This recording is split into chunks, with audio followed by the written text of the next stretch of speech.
Do YouTube. Lots of people do, yeah. That's Good nice more. of you. I've never Yeah, heard you say that before. yeah, for That's a cool sure. thing. On I said the Wednesdays, same thing. yeah, on Wednesdays we do the mastermind call live on YouTube. So Lots of people do, yeah. if you guys are running a YouTube channel, I'm happy to shout you out or spotlight you during the Wednesday call. And we do it live on YouTube. The point of today's call or everyone's call is to improve your business to get closer to your goal. And last night, Tech's Tuesday night call was especially poignant. Is that how you say that word? And he asked a question that I think everyone needs to ask, which is, what kind of business do you want to run? Okay, what kind of business do you want to run? Do you want to run a business where you wake up and have no idea what's going to happen today? You're running around putting out fires, you can't find items, you don't know how to list, everything takes forever, you're cross-posting, so your mind is scattered, you're no free time, no personal time, no hobbies, no friends, no money, all the inventory, but nothing in your bank account, love to go shopping. So I want people to today talk about what they want their business to look like. And if you became an expert, or if you, what makes your business worth doing? So Neil, I'm going to shout out your YouTube channel. I'll link it in the chat for everyone to check out. But Neil, since being in this group, are you closer to where you want to be in your ideal business? What does it look like? Also, as a YouTuber, you need a front-facing light, bro. You look like you're in a dungeon. Yeah, I'm sorry, man. Yeah, no, I do need another light here. Yeah, no, it's been absolutely great joining this group and what I've learned. I mean, just from how to list things to the titling of an item for eBay, but also a major thing for me recently is more of the racking and the system for storing my items and using a SKU number not to lose items. And just the wealth of knowledge about products and stuff, it's just overwhelming the amount of stuff that there is in this group. Oh, you muted, Chris. Sorry, I was going to ask you, Neil, in your business, what bugs you? What could you fix? What bugs me? What would I fix? The hardest thing is having the patience to let my business grow at the speed it should grow, and obviously I want it to happen that much quicker and have the income that I kind of want. So it's having the patience to not grow too fast and to try and grow at the speed that it needs to grow. That's my biggest bug, is having to have patience. Okay, fair enough. Yeah, I think we're all in, or not all of us, but I'm in that camp of always trying to grow too fast. So I'm a big fan of, Tech has some general rules that he follows. And today I'd love for people to share some rules that they have in their business. But one of his rules is that he doesn't overbuy. He really only buys what he can process that week. And I don't want to put Hanley on the spot, but she might be intaking more stuff than she can process each week. And I'm going to try to avoid that. That actually does bug me. I don't want to do that. Ideally, like if you own a coffee shop, you wouldn't order 4 months worth of coffee. You wouldn't, you wouldn't do that. You would just order like what you need that week or for 2 weeks. But in reselling, some people have like, oh, I don't need the source for the next 5 years. I don't need the source forever. I have everything. So that does bug me about myself. I don't want to get there. Julie, what bugs you about your business and what can you improve? Oh, it was just a point on what you said for the last one I saw on Instagram. This woman who her content deals with death pile. And she said that something that's helpful is not setting a monetary budget for your inventory, but setting a number budget. So if you're listing 5 a day for that week, you only purchase 35 items. And I found that in addition to the conversation we've been having within the group the last 2 weeks, like I don't have a death pile. Like even when Goodwill had a huge sale this past weekend, I literally bought only what I could process in the next 3 days. And then I figure, you know what, in 3 or 4 days, when more sales come in, then I'll get again for the next 3 or 4 days. And thankfully my numbers are small enough that I'm not like, I'm not shooting myself in the foot, but having a budget of actual numbers that you can process has been so helpful for me. So can I ask what your weekly listing goal is? Right Julie? now it's 49, 7 Okay. by 7. So 49. So don't buy more than 49 items. Right. Okay. Yeah. So Are you I went listing- to the bins and I got it and that combined with just the shock I have, I joke around with tech that if it doesn't have that $20 bill attached, even if I knew before it was faster money, I don't care. So it doesn't sound like a lot, but when I'm used to picking up 100 items that I might make $10 profit on, and now it's only 50 to make 20, I feel less busy. And it's weird walking out of the store with 4 items instead of 20. But it's been awesome. It's really, really changed. The last few weeks have really changed the trajectory of what I've been doing. I love it. Okay, so that's like the Autumn says she has a similar goal of 50 and 50. So are you listing any into the draft bank? I am not right now. I exhausted my draft bank. And then I'm going to be building it back up. Okay, because I have one more concept here. Yeah, Let's please. say you have a goal of 7 by 7, 49 a week, and you list 8. You have 7 for your regular listing goal and 1 draft bank, 1 extra, right? So then you do that for a year. If you do that for a year, you listed 8 instead of 7, you would have 52 items in the draft bank, which is one week of vacation. Yeah, that's awesome. 1 extra. But here's the thing. If you only bought 49, right? But you listed 8 a day, that's 56 listings. Your death pile would shrink every week. Right. Even though you list 49, bought 49, but you drafted another 7 listings and now your death pile is shrinking. So if you guys have the habit of buying only what your listing goal is and then drafting extra, your death pile will shrink and you'll get paid time off in the future.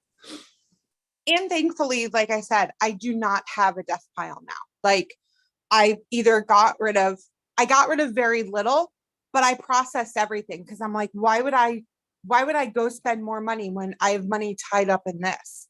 Yeah. I don't know. Like I said, there's something about the last few weeks that have really done some good shifts. And like I said in the call yesterday, yeah, I was excited. It changed my life that I could make $10 profit per item. And then that got the ball rolling to I think you said use your mind or use your grind.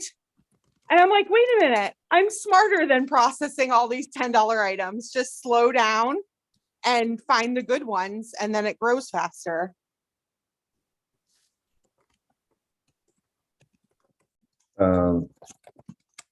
Thank you very much. Sorry, there's been a couple of questions in the chat, but I want to get to Jesse next. And if you guys want to go next and let us know what bugs you or what you're improving, what you learned in the group, you can raise your hand and I'll call on you. Jesse? Be safe, by the way. You're on mute. I think he's, oh, there you go. Yeah, my bad. I'm at a stop sign, so I'm good. But Okay. I had a question that's off topic. Yep. For the $100,000 goal, Mhm. what's the qualifications? Do you have to already have made the 100 or because I'm projected to make over 100 this year by my 90-day total. I Yep. just haven't resold for a whole year yet. Yeah. So all you have to do is DM Tech and Sports in the Facebook group and he'll look at your 90-day. I'm pretty sure he'll make exceptions if you are already on your way there and you the goal of the regular group is to get to the 100K, then the 100K to 250, and then 250 into 2 million. There's only 10 people in the $2 million call. So just each step. And there's also aspirational 100K. I'm pretty sure there are some people that get in there as long as they're moving the right direction. Because we're not doing it to exclude people. We're just doing it to have a different conversation. Right, and I get that. I want to be a part of that conversation. So I think I'm well on my way. So I just wanted to see what I had to do. But thank you, man. I'll DM tech. All right, thank you. Beth, what bugs you? What are you improving? What bugs me is a lot of the bad choices I made initially, but it's been amazing. Just tracking the numbers since the beginning of the month has completely turned around what I've been doing. Okay. I can't, I almost am shocked by it. And I'm gaining like a lot of insight into how much I'm promoting things, if it's good or if it's bad, how long things are taking to sell, that type of thing. And it's just knowing the numbers is indicating to me what I need to stop doing. And so it's just remarkable. Absolutely remarkable. I'm shocked by it myself when I sit and look at it. What's different? What's different? What's different is that I'm not. Like, let me give you a little bit of a context. You said that what bugs you is a lot of the poor choices you made before. Now, what kind of different choices are you making now?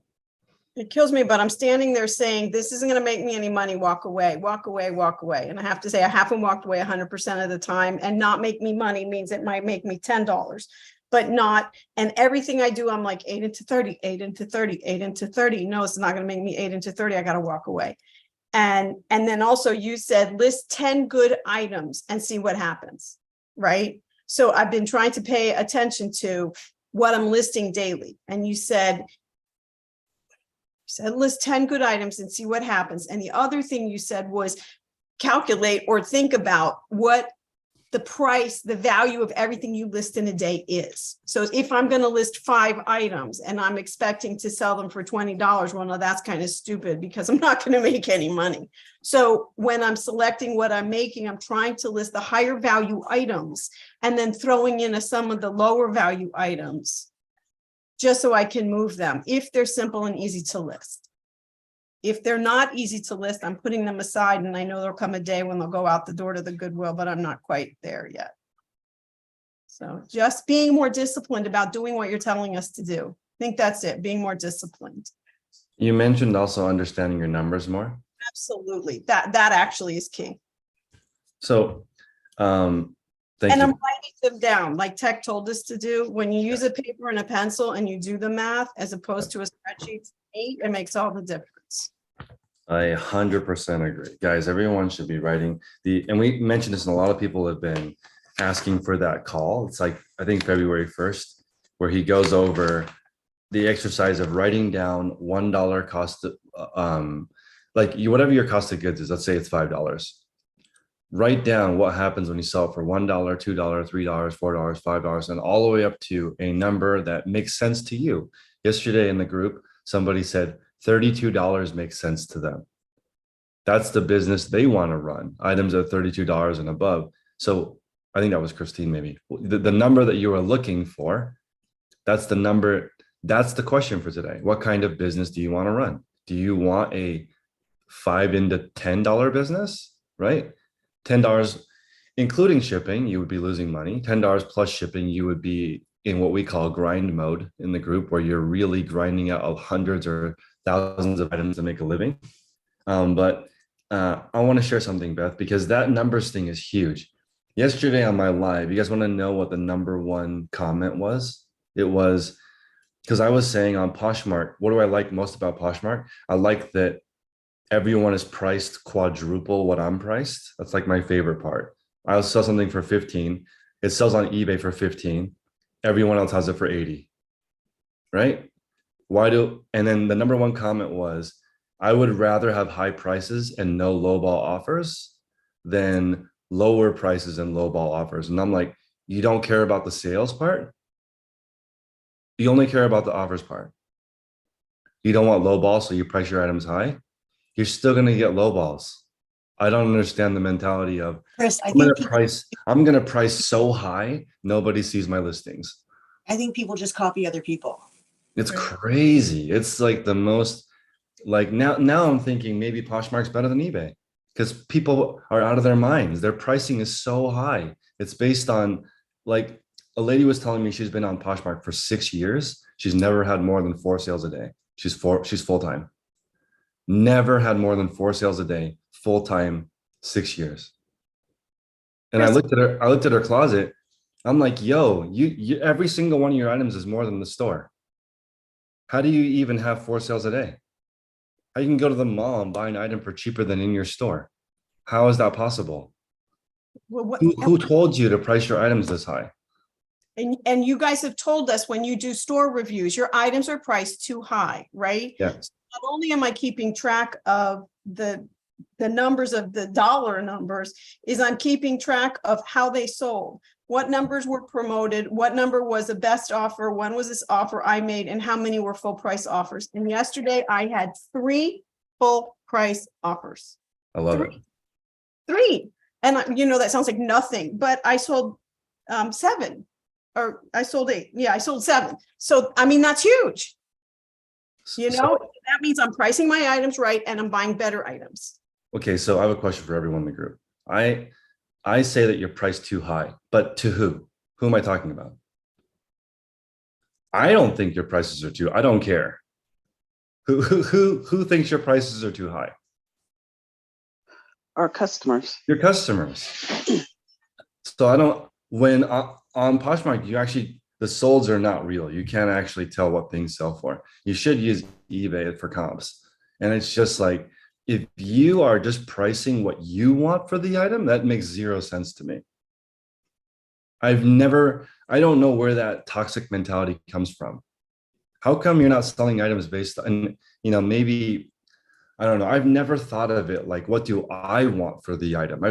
Even though I've made a lot of mistakes in my reselling career, I have never thought, I want $80 for this item. I've always asked, what do I think someone will pay for this? I've never, ever, ever in my life thought, what do I want for this item? That makes 0 sense to me. My biggest mistake in my reselling career is not focusing on learning my craft and getting the best items in my category. That's my biggest mistake, but it's definitely not pricing items what I want for it instead of what customers want for it. Can you imagine 6 years on Poshmark making $200 a month profit? Guys, that is brutal. Full time. So when eBay says that the average full-time reseller does $2,000 a month gross, right? And you think, oh, wow, are you serious? Full-time, only 0 to 3 sales a day? That seems unusual, right? Until you shop on eBay,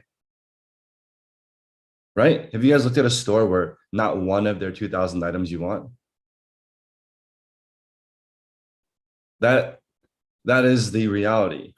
It makes sense. You have 2,000 items in your store. 1 to 3 of them, sometimes maybe there's not a better option on eBay, so people choose you reluctantly. You know what I mean? You have the only one, so they have to make you an offer. Versus like that's crazy. In the group, there's no one. Everyone hopefully is making more than 2,000 a month gross. Tom, what's up? What bugs you? Hey, Chris, how you doing? I guess the one thing I've noticed, well, not bugging me, but it was bugging me at first. The first of the year, I did start implementing the aged inventory discounts, and I did start getting a lot more sales, but I did start seeing my average sale price starting to go down. Sure. However, I started sourcing a lot better items, and now it's going back up. Mm-hmm. And the sales are still the same. So it's kind of weird how that works. I mean, I know duh for most people. That's exactly what happens is people get discouraged. They start fixing their store and their average sale price starts dropping. And that's the reality of the items that you have picked up, right? And if you start doing the opposite, and Tech also mentioned one of my favorite quotes yesterday, which was, do the best you can until you can do better. You guys know better now. You bought something, it sucked, it took forever to sell, didn't get much money, don't buy it again. Right? And you have to think about, what is the model that works for you? So what business do you want to run? You can make millions of dollars a year with a $5 average profit, if that's your model, right? The biggest eBayer of all time, his average sale price is under $7. It's like $6.87, including shipping. Biggest eBayer of all time, $65 million in sales, $1 million in profit. And people were like, oh, that's way too much work. Who is that? That's You know? Jack Shang. He's E4 City. And they're like, oh, that guy's life sucks. He drives his brand new Tesla to his mansion. That life is horrible, right? Oh man, that sucks. Sucks driving a luxury car to your house that's paid off from eBay with your $6 average sale price. Oh man, poor guy.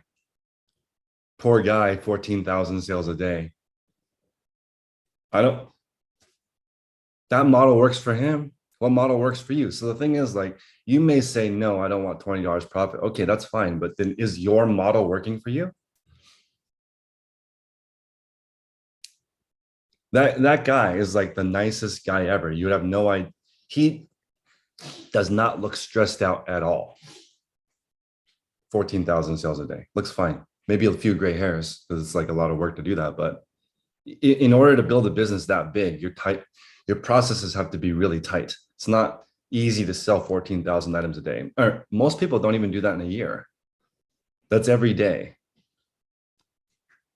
So like, that's a horrible profit margin, 1 million on 65. I don't know, guys. That sounds pretty good to me. It just depends on what you sell. For him, $6.88 is his average sale price. There's nothing in his store that weighs over 4 ounces. But guess what, guys? Guess what happened when postage increased?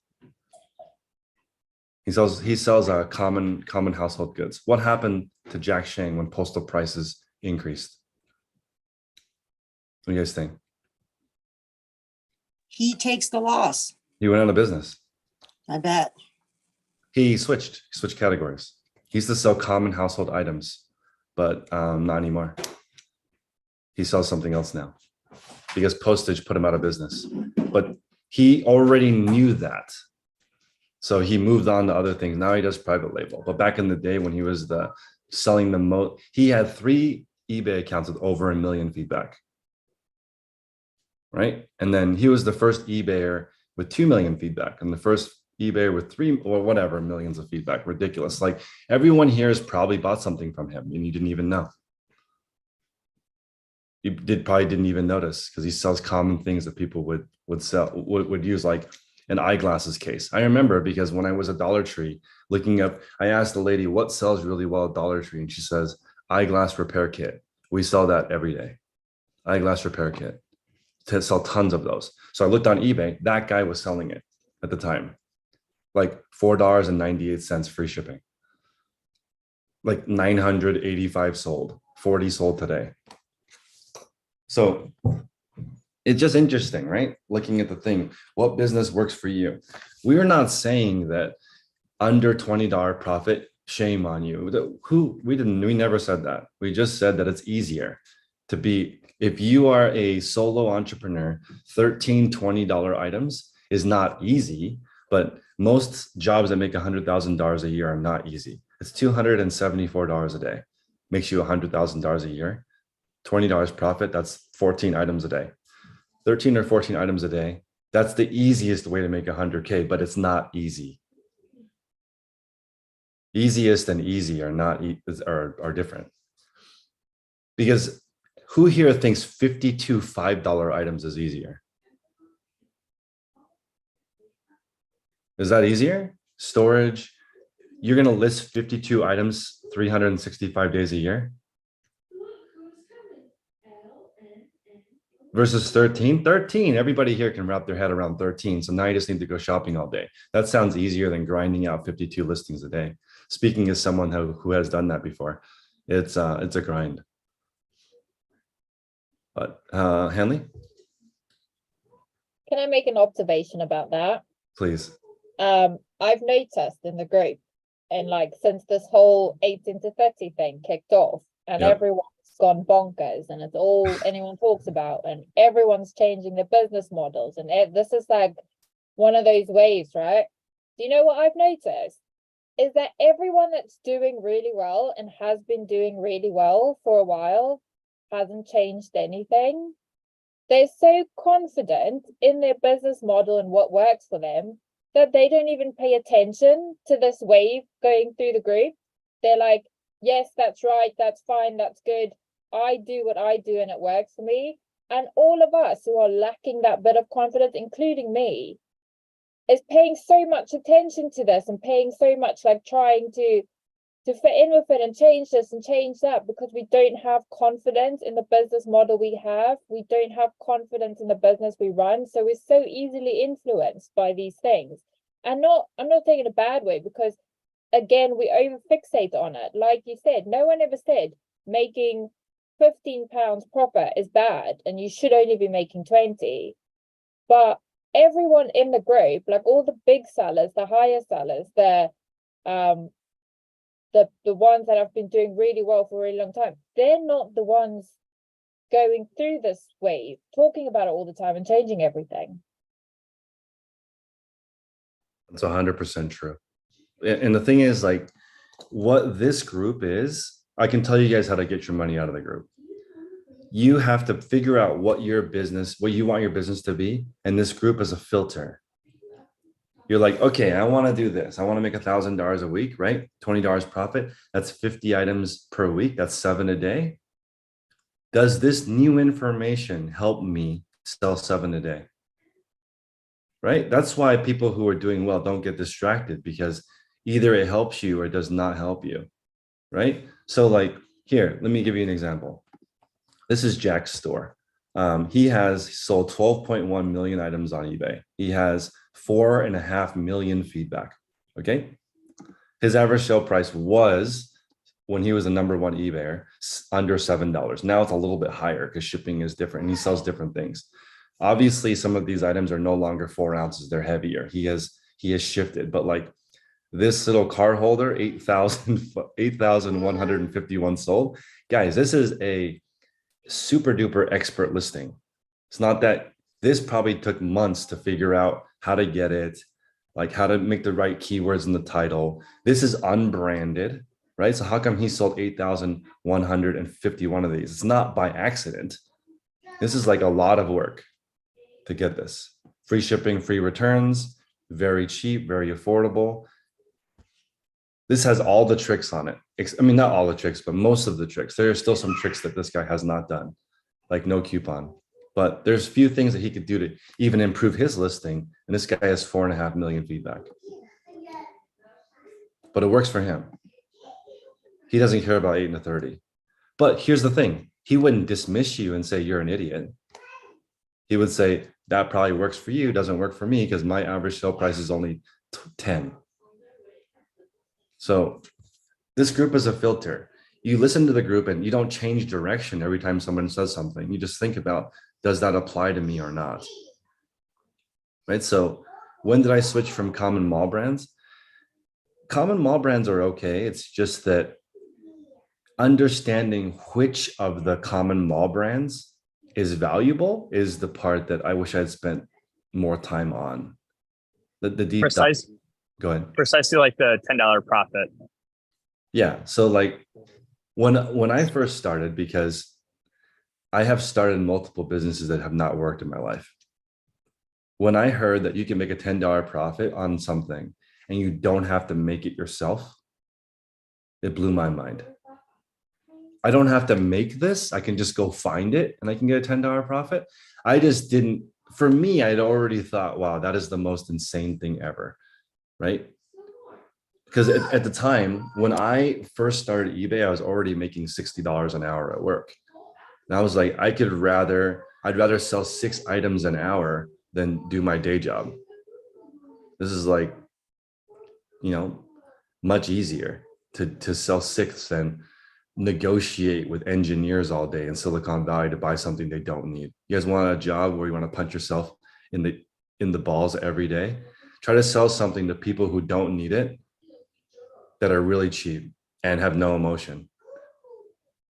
Very difficult, right? It's not like a BMW where it's sexy and you can sell that. I sold Lexus. It's not sexy. It's like, Toyota, just like a little better than that. It's not like something that is not flashy, no clout. That's hard. This is not hard compared to that. Yesterday, somebody had asked, like, what about all these business opportunities? There's 500,000 businesses worldwide where the parents have run a successful business and their kids don't want it. should I get one of those businesses? And Tech was like, if you can't run an eBay business, you probably can't run that business. That business, you have to do all the stuff we talk about and make the item and provide the service. Right?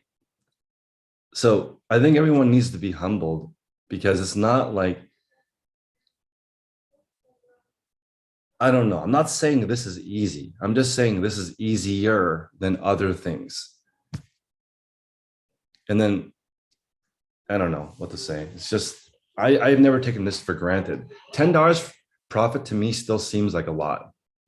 I understand you can become an expert in your category, and Tech was showing in 2 items, he made $800 profit. That's like expert surgeon, rocket scientist level eBay, right? When everything you're picking up is $100 profits. That doesn't happen overnight though. Right? And it depends on the model that works for you, where you are at. There are some situations where it makes sense to sell $14,000 a day of items a day. Let's see what he was making. What is, let's see.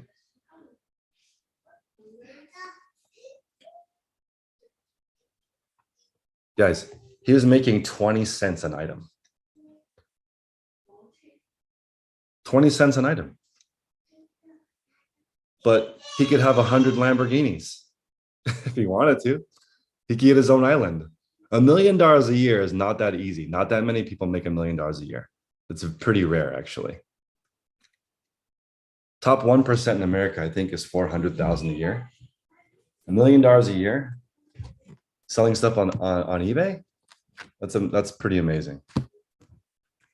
So the idea is, if you're in the group and you're making a $16 profit per item like Mandy, and she hears something like, you know what, if you were to add this into your store, these $75 profit items that you can find the same time you find your $16 profit items, and her model improves because she adds in category number 8, right? That raises her average. She can keep her normal thing and continue. But like, I have, at this point, I probably sell more $20 profit items than ever because of the volume, but people just can't tell because the volume is so high. And I work on averages.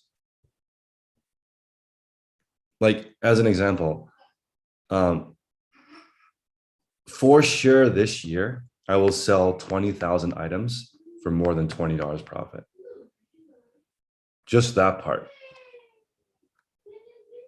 That's enough for me. But in my model, I'm not going to find very many $100 profit items. I'll find some, but the ones that I'm finding that are $100 profit are at the flea market. Unless somebody here can teach me how to order $100 profit items online. Can you guys show me that? That would be worth the group price, right? How do you order $100 profit items from home?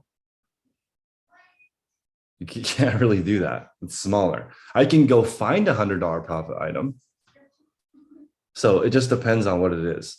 Like, I found that Hermes trench coat. That's maybe a $500 profit item, but I had to go out and find that. Did you sell it?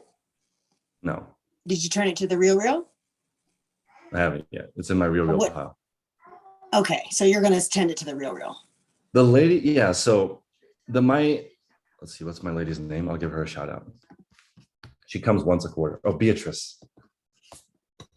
So, but last time Beatrice came, she picked up stuff I got from somebody else in the group. Michael, shout out to Michael, who runs the toy call. Michael had all this high-end women's wear that he sold to me.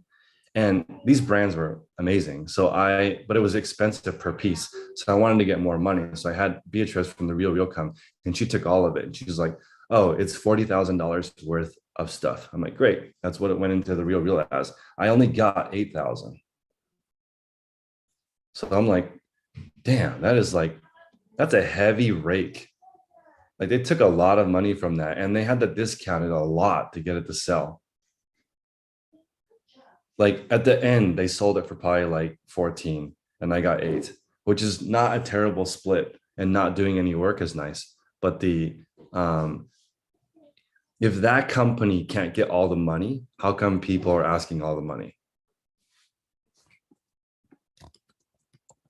don't they get sued often too? It's like a battle with them and Chanel constantly. Yeah, Is they that- get, no, they've officially lost the lawsuit with Chanel. It's just how much do they have to pay? Also, they are not, like this is really, really sad. I'll show you guys a listing. Actually, I can show you how sad it is. You guys ready? Look at these amazing items. Farm Rio dress, beautiful. They sold it for $48. I got 19. Veronica Beard scoop neck. They sold it for 48. I got 14. These are like incredible items, right? And like they can't even sell for a lot because the it's just like it's just difficult. And of these items that I sold to the Real, I had 40% returns. So like after the third time it's been returned, they give you your money back. And they're like, okay, sorry, our bad. We sold it 3 times. This one's on us. You can keep the money this time. Because the first 2 times they keep your money. Like somebody will return it, they charge back your account. You don't get the money. But if there's anything high risk, I will send it to them. So Michael, I figured $1 million profit selling 14,000 items a day.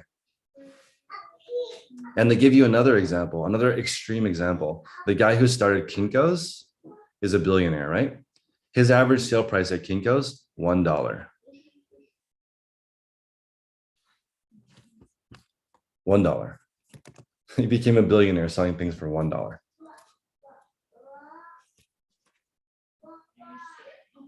So you don't have to have a high ASP. It's just recommended. Ty says, would you say the Real website would be a good place to snipe? So Thijs, this is a fantastic question. Do you guys know? My friend is the pricing manager for the Real. What is the Real's goal for sell-through rate? What kind of business do they want to run? Do you guys know? What's the goal for the Real? 100%. They want to sell it all. Excuse me. Of course, they want to sell it all, Beth. In what time frame? A year? No, they mark things down quicker, right? 6 months. Very quick. It's 1 month. Whoa. Yeah, 1 month. So guess what happens to their prices? Drop like a rock. Very low. Because they're trying to, they don't want to hold on to the items because they only have 30-day sell-through rate. And guys, how many items does the Real list a day? Any ideas? The Real also will never be profitable. They lose so much money. It's not, they have really good listings, but they're not profitable. But how many listings do you guys think the Real lists every day?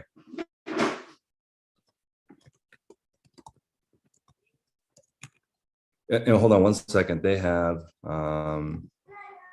65. Oh no, it has to be more than that. Let me see how many employees they have.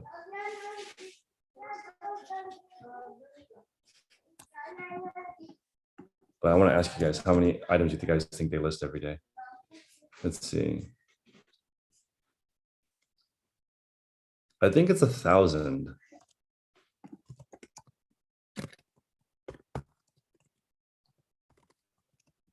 Let me just check. So it says they have 1,000 employees. Okay, they have 1,000 employees. 1,000 employees. How many do they list a day?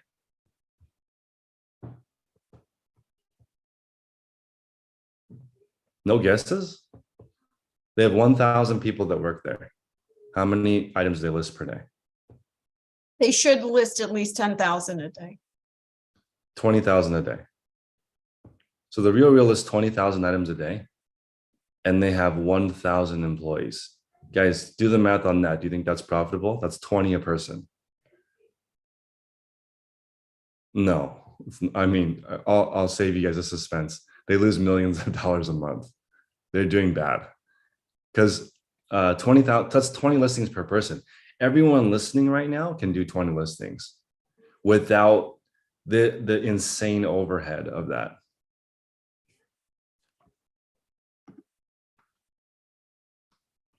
Wow, this company, it's insane.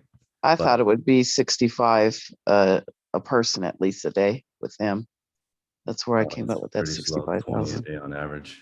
But they Yeah, have that's storefronts and they have people there, and then they have people who drive a van and pick it up at your house. And I I mean, know. they like so many, Think about how much money they lose.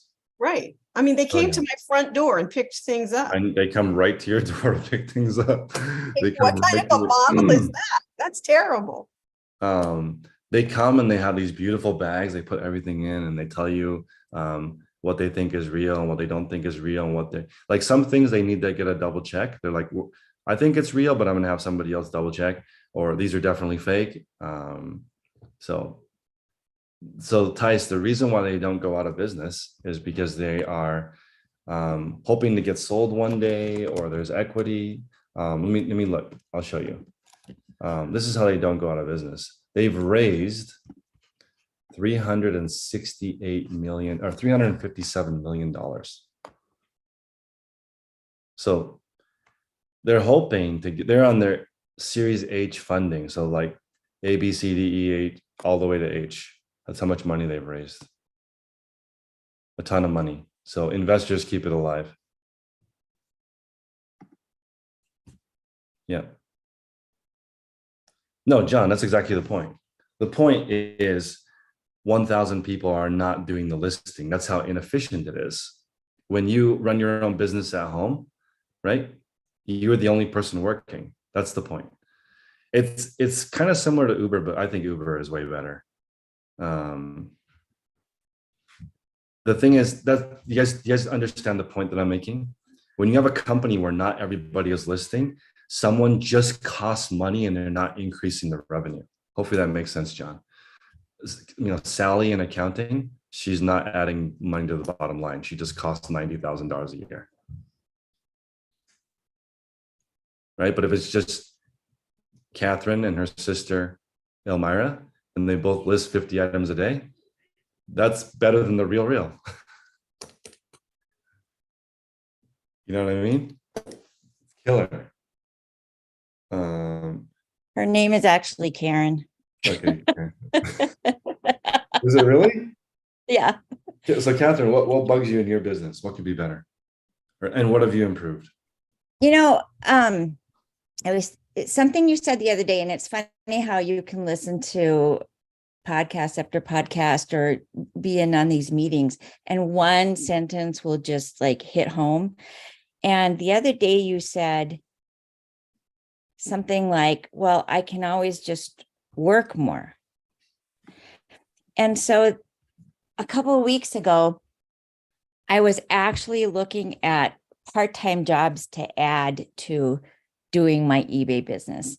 And because things have been a little slow, and I thought, so I would be working more, but that's not what he meant.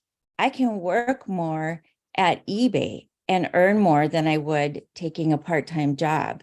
Yeah. So my goal and what I've been improving on is just getting that those procrastination moments out of the way, trying to get past,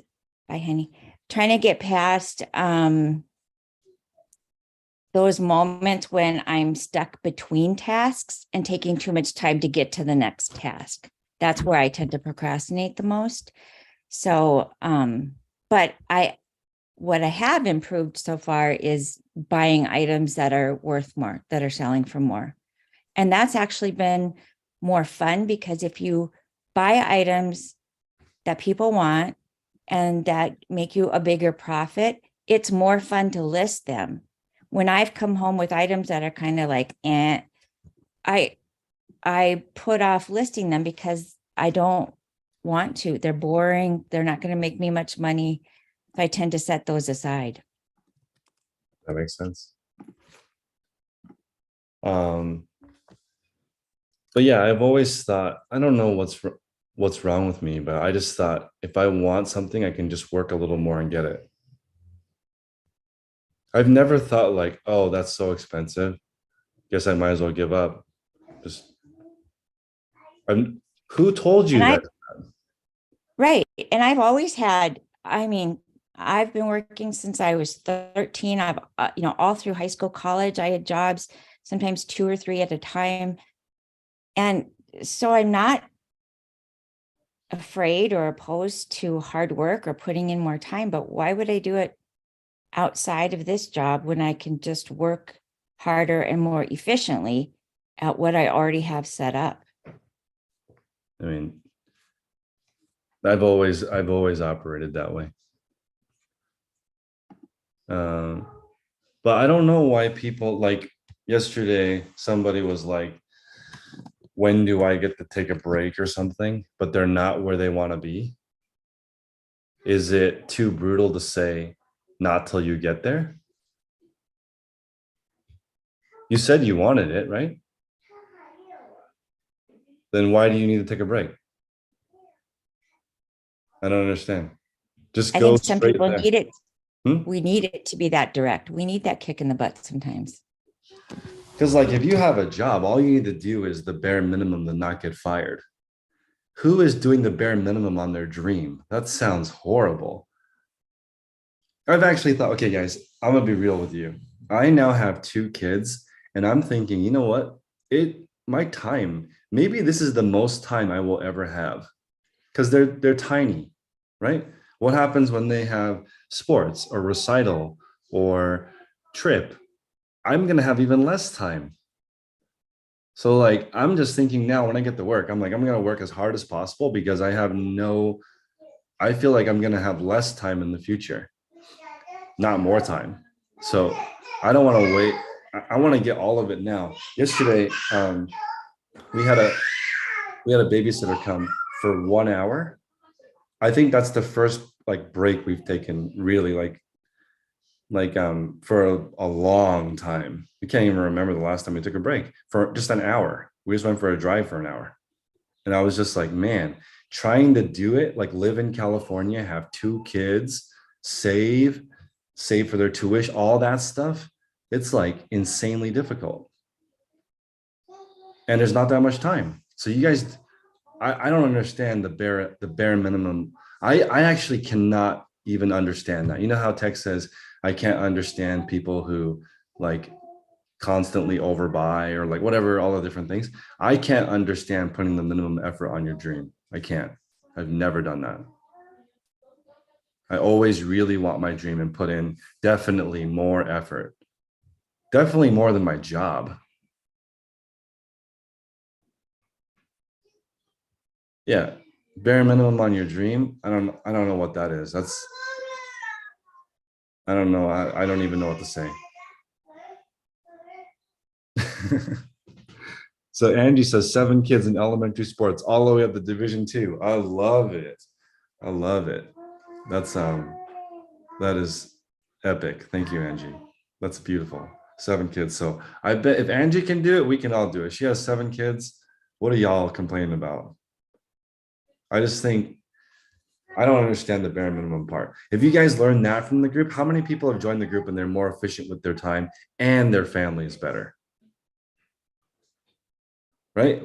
Because like who in the group is like, oh, my business is thriving, but at home, I give all my effort at work, but when I get home, I half-ass it. As soon as I get home, 0 effort into my family. Anybody do that?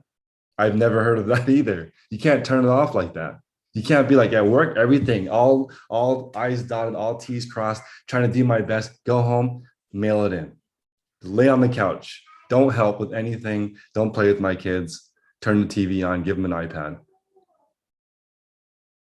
No, you guys are not doing that. That is not true. No one does that. Yes, I think people do that all the time. They give Yeah. 110% at work, and then at home, they're tired, they're exhausted, they're done. Let somebody else do it. Kind of mentality. I Man, think people do it all the time. that's wild to me. I don't understand that. Because like, why are you doing this? Why would you give that much energy to the thing that's less important? That's what I Why mean. would you give the No, most but energy to your family? No, well, at least, okay, this part is weird to me. Why aren't you kicking ass both? So like, oh yeah, my family's important to me, so I don't really care at work. Okay. I don't know about that either. That's like that. That sounds so dumb to me. My friend Shane. He's like, I care about my family so much. I'm like, you don't, bro. You and I have the same job. It takes you 6 hours longer. You do not care about your family. You never see them. We have the same job. Yours takes 6 hours longer. You never see your family. You missed your kids growing up. What are you talking about? You're never home. I'll give you the example of like doing things that are not necessary. Somebody would be like, okay, I'm ready to buy this car. Okay, we agree on the price. And he'll be like, well, have you thought about an SUV? And they're like, no. And he's like, well, let me show you the difference between owning a car and an SUV when they've already decided they want to buy a car. That's what he does. That's why he's at work for 6 hours longer than everybody else. Totally unnecessary work, but he says he loves his family, but he's never with them. He's literally at work. In the car business, they call it bell to bell. And he's at work all the time, never at home. So I don't know about that, but love is spelled Time, right? You're never home. That doesn't work. Okay, so what about the value system? So people value know. money. They want to make money, right? Right. So they think I'm making money. That's taking care of my family. It's paying the bills. Yeah, I don't see them that much, but they have a college fund, and they can get the clothes they want. And some people value that, I believe, more than they value the actual quality time. How do you see it? It's both. It's everything. Mhm. Like the five love languages is a good book, right? But everybody appreciates all five. Like, oh, you know what? I have quality time, so I don't need money for college. No. I have quality time, so I don't appreciate a gift. No. Everybody appreciates all of it. No, thank you. I don't want free school. No, thank you. I don't want a car. No, thank you. I don't want to play sports. I have quality time with you. We'll just go in the backyard, pick weeds forever, make ramen together, live with our in-laws. I don't know, guys. There's more to it. You can have it all. It just is a lot of work. It's a lot of work, guys. I don't know what to say. I see people saying that they want this, and then I look at their effort level and I don't know what to say. I don't know what to say. Your effort level does not match what you say. At least I'm out here wasting time trying. I want to see people that put your full effort into both your family and whatever's important to you. If you don't care about your family, that's on you. You don't care about your business, that's on you. But I think you can do both. When Tech texted his son, what do you think of me? And he said, you're the GOAT. So number one dad, number one business, that's pretty good already. Number one mom, number one business, that's already pretty good. What else do you want?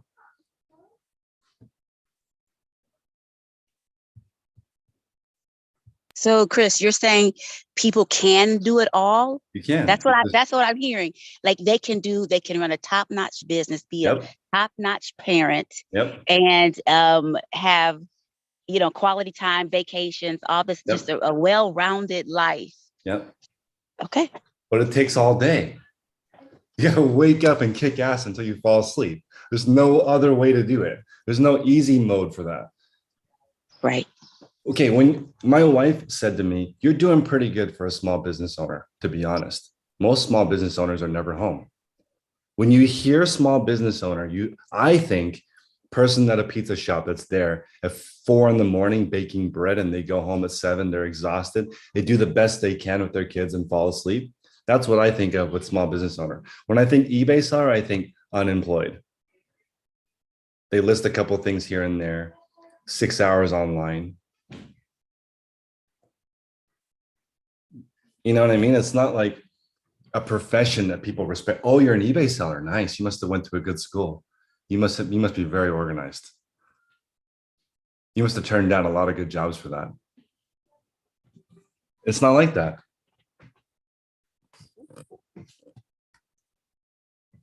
You just have to do more. That's my opinion. You can have it all, but actually by all, I mean, probably just, you can take care of yourself, your family, and your business. And it's all relationships. Your business is just your relationship with customers. I realize now, If you say you don't like lowball offers, it's the same thing as saying you don't like customers. Can you imagine going to a customer service job and being like, I really don't like people. As soon as they open their mouth, I just check out. I really need this job though. I have bills to pay, but like customers, oh man, it's such a pain. Every time they open their mouth, it's like they want something. Good morning.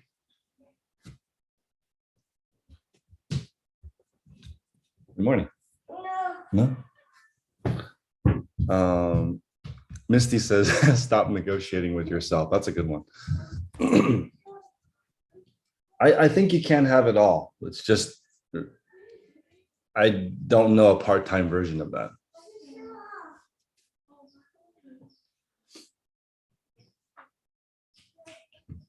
Anybody else? What else are you working on? Let's see. Kim says, you're hiring for a front desk job at a pediatric office. Oh, you were. Applicant didn't like dealing with parents. I know, right?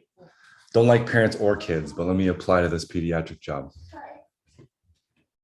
Don't like shopping, but let me be a reseller. Don't like listing or shopping, but I'm going to be a reseller. Don't like sourcing, and I also don't like listing or shipping or customer service, matter of fact.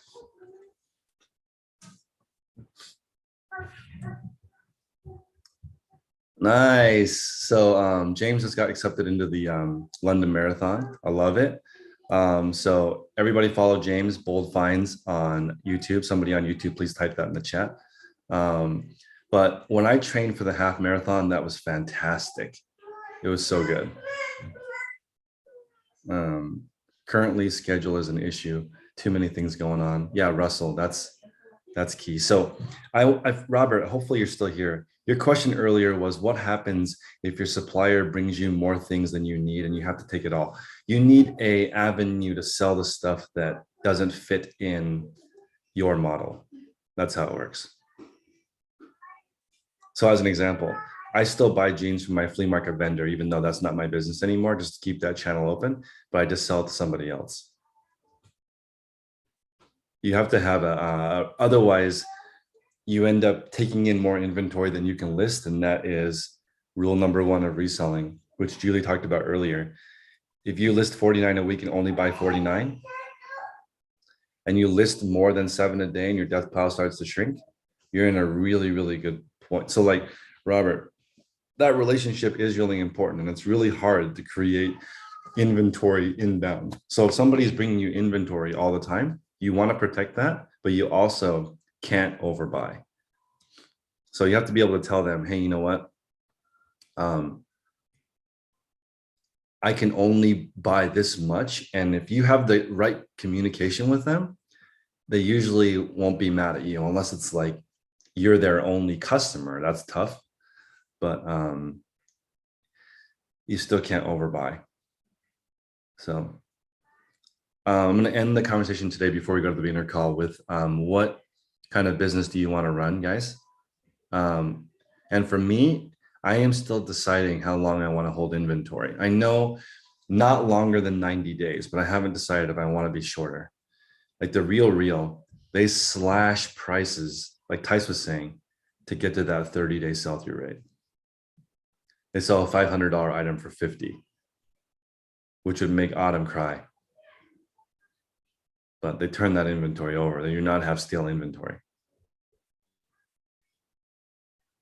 Lee, what's up? Do you have a beginner question or a question for us? Yo, Chris, have you ever thought about doing brick and mortar like tech? I thought about doing a brick and mortar, but I think that what I would rather have is a warehouse sale. I just think I have a couple of reasons. One, I like the idea of a brick and mortar, but I don't know how to hire properly. So I think that's a different type of model where you have a customer facing employee. And I think your brick and mortar I think brick and mortars do really, really well when the owner or part owner is there all the time. Like, so that's I guess there's a lot of people in the group with the brick and mortar, but if like an owner or a co-owner is there all the time, it runs so well. So brick and mortar scares me because of how difficult it's been for me to find people in California. I think I would need like a $70,000 a year person to run the brick and mortar. And that's a lot. You got to sell a lot of things just to pay that person's salary. And then, but I think a warehouse sale would make sense for me in my situation where once a month I have people come and buy stuff and have an event. I think that would work for me. But selling stuff in person is a great like Robert was talking about, getting inventory from his supplier and some of it he doesn't want or can't list. That's, brick and mortar is one of those opportunities that tech uses to sell clothing for sometimes more than online too. So Who's that? Is it Resale Rabbit that does warehouse sales? I remember. Yeah, Resale Rabbit back in the day. sales. Yeah, he did well. Yeah, I think